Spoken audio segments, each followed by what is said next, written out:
मैं सुनील यादव और UP blogger Sunil my channel है।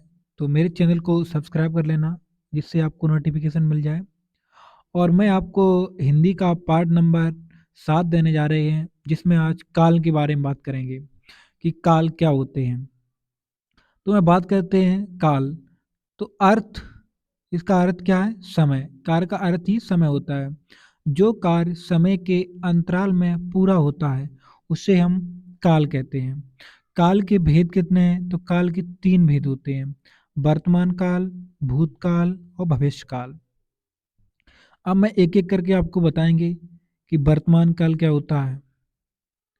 तो सबसे नंबर 1 पे है वर्तमान काल। तो वर्तमान काल, जो कार्य वर्तमान समय में घटित होता हो या संकेत दे रहा हो उसे हम वर्तमान काल कहते हैं। वर्तमान काल के भेद कितने होते हैं? तो वर्तमान काल के 5 भेद होते हैं। तो एक एक करके बताएंगे हम 5 भेद आपको। नंबर 1 सामान्य वर्तमान काल, नंबर 2 पूर्ण वर्तमान काल, नंबर 3 अपूर्ण वर्तमान काल या तात्कालिक वर्तमान काल, नंबर 4 संदिग्ध वर्तमान काल, नंबर 5 संभाव्य वर्तमान काल। अब इनके बारे में भी बताएंगे हम एक एक करके कि सामान्य वर्तमान काल क्या होता है। तो नंबर 1 सामान्य वर्तमान काल, जहाँ कोई कार्य सामान्य ढंग से वर्तमान में होता दिखाई दे उसे सामान्य वर्तमान काल कहते हैं। अब इसका उदाहरण हम दे रहे हैं। तो उदाहरण क्या है? जैसे अध्यापक पढ़ाता है, तो ये सामान्य है कि अध्यापक पढ़ाता है। बच्चे पढ़ते हैं, सीता अपना काम करती है। तो आपने पहले छोटे पढ़ा होगा कि जिसके पीछे ता है, ती है, त्या शब्द आते हैं, तो वो क्या होता है? वर्तमान काल होता है। ठीक है, याद रखना। तो ये कौन सा है? सामान्य वर्तमान काल। अब मैं बात करते हैं नंबर 2 पूर्ण वर्तमान काल।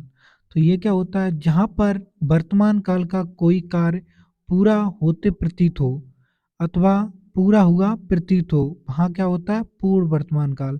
जैसे कोई भी काम हो, वो मतलब वहाँ पूरा हो जाए, तो उसे क्या कहते हैं? पूर्ण वर्तमान काल कहते हैं। तो उदाहरण से आप समझ जाओगे।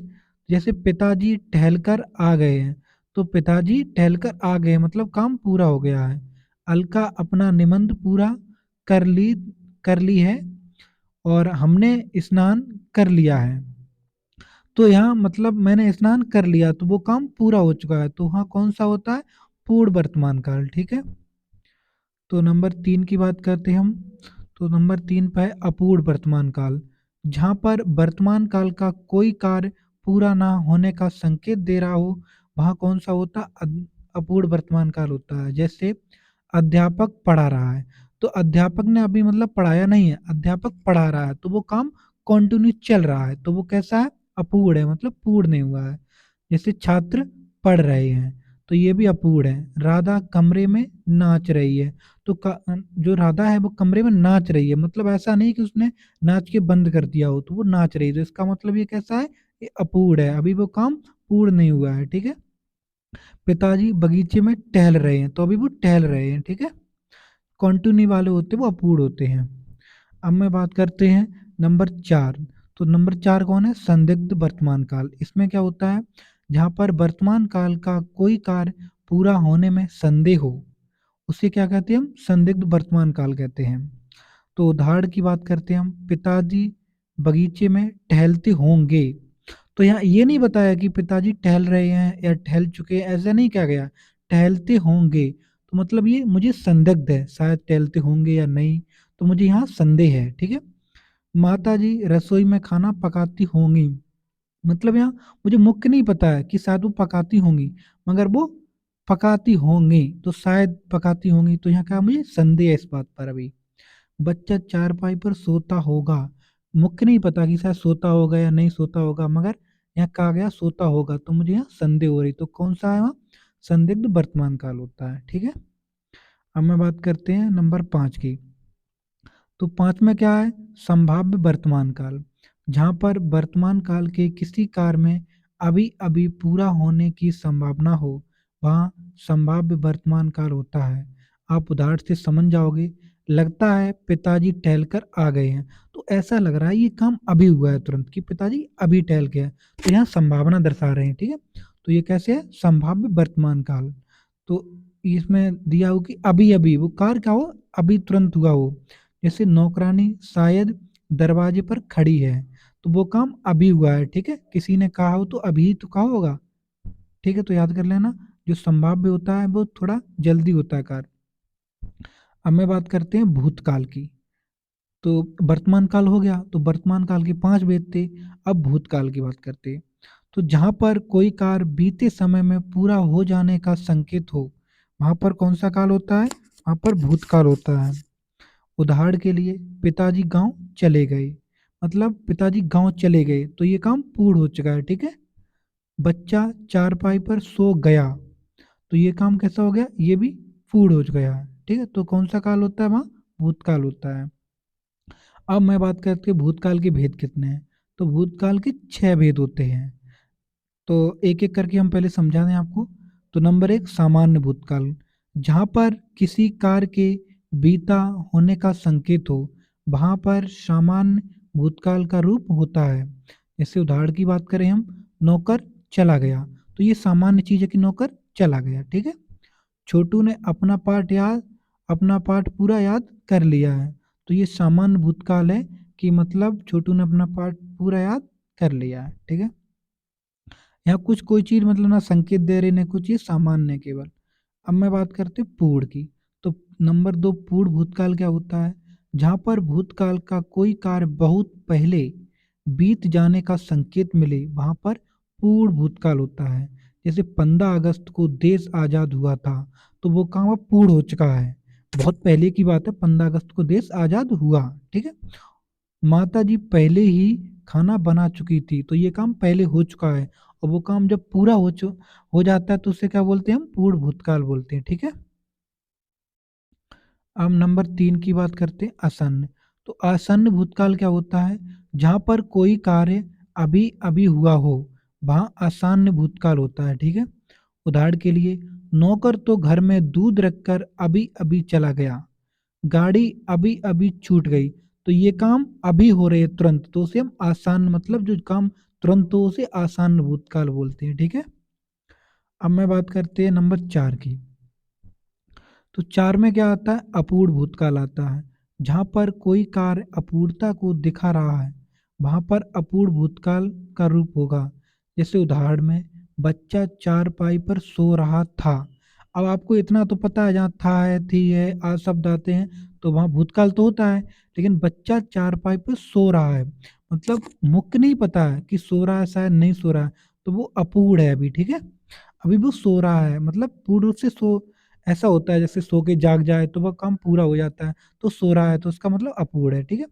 हिंदी वाले अध्यापक हिंदी पढ़ा रहे थे, तो वो भी पढ़ा रहे हैं, ठीक है। तो ये काम पूरा नहीं हुआ है, वो पढ़ा के कहीं गए नहीं है, पढ़ा रहे हैं, तो इसका मतलब अपूर्ण है। अब मैं बात करते हैं 5वें नंबर की। तो 5वें नंबर पर क्या आता है? संदिग्ध भूतकाल, जहाँ पर किसी कार्य को पूरा होने की संदिग्धता हो, वहाँ पर संदिग्ध भूतकाल होता है। जैसे, छात्र संभवतः कमरे में अपना कार्य पूरा कर रहे होंगे, कर रहा था, क्योंकि था आता है तभी तो होगा भूतकाल, कर रहा था। नौकर शायद दूध लेकर आया था, तो यहाँ जहाँ साध शब्द आ जाए, जहाँ संभावना दर्शाई जाए, वहाँ संदिग्ध हो, मतलब मुझे संदेह है इस बात पर कि नौकर शायद दूध लेकर आया था। मतलब मुझे ये मुख्य नहीं पता है कि शायद दूध लेकर आया होगा या नहीं, मगर मुझे संदेह है कि शायद आया होगा, ठीक है। तो वहाँ कौन सा होता है? संदिग्ध भूतकाल। अब मैं बात करते हैं नंबर 6। तो नंबर 6 पे कौन सा है? हेतु हेतु मद भूतकाल, जहाँ पर किसी कार्य पर भूतकाल का दूसरा कार्य आश्रित दिखाई दे, तो उसे हम हेतु हेतु मत भूतकाल कहते हैं। उदाहरण के लिए, यदि पिछले बरस अच्छी बरसात हुई होती, तो देश में भुखमरी से इतने बच्चे ना मरे होते। हेतु हेतु का मतलब होता है एक दूसरे पर आश्रित। तो अगर बरसात तो अच्छी हुई होती ना, तो बच्चे भूखे ना मरे होते। इसका मतलब है कि जो बच्चों की भूख है वो बरसात पर आश्रित है। तो बरसात हुई होती तभी तो बच्चे भूखे ना मरे होते, तो बरसात तो हुई नहीं, तो इसलिए बच्चे भूखे मर गए, मतलब ये समझ लो, ठीक है। यदि पिछले बरस अच्छी बरसात हुई होती तो देश में भुखमरी से इतने बच्चे ना मरे होते, ठीक है। अब मैं बात करते हैं भविष्यकाल। तो आपको पता होगा कि भूतकाल के कितने प्रकार होते हैं, 6 प्रकार होते हैं, और जो वर्तमान काल थे उसके 5 प्रकार होते हैं। अब भविष्यकाल की बात करते हैं। तो भविष्यकाल आपको पता है कि फ्यूचर दर्शाता है। जहाँ पर भविष्यकाल में कोई होने वाला हो, या भविष्यकाल होता है जहाँ पर कोई कार्य भविष्य में होने वाला हो। जैसे उदाहरण, कल नौकर चला जाएगा, तो आज की तो बात नहीं है, तो कल जाएगा। तो ये हम उसकी मतलब भविष्यवाणी कर रहे हैं कि कल नौकर चला जाएगा।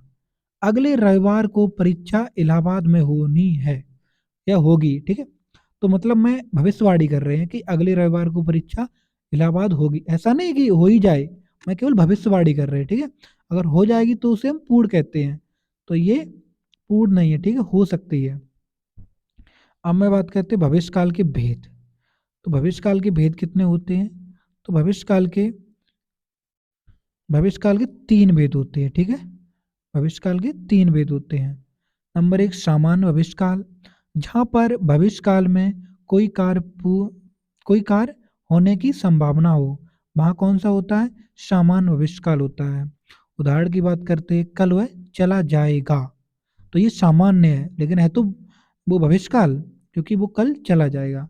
1 सप्ताह में परीक्षा समाप्त हो जाएगी, तो ये सामान्य है, ठीक है। अब मैं बात करते हैं संदिग्ध भूतकाल क्या होता है।